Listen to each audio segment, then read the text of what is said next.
काश्मीर रे जो पहलगाम रे अटैक करथिले जोटा कि 26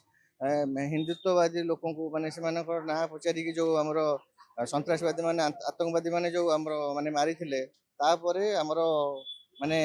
6 तारीख मे 6 तारीख दिन से माने हमरो प्राइम मिनिस्टर डिक्लेयर करथिले कि हमरो जो मॉक ड्रिल हो बोली माने 7 तारीख हो बोली किंतु 6 तारीख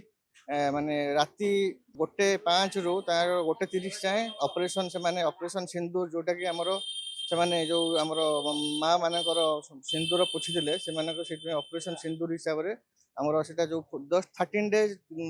13 दिन जो कंप्लीट हैला 13 दिन जो रिचुअल हैला परे 14 डेज को से माने 13 डेज परे से माने माने आतंकवादी आडा स्थल जोटा 9टा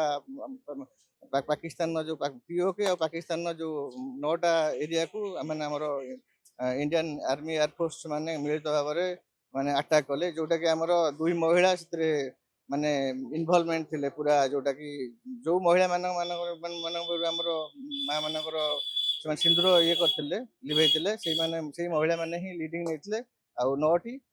आतंकवादी स्थल से माने डिस्ट्रॉय करथिले।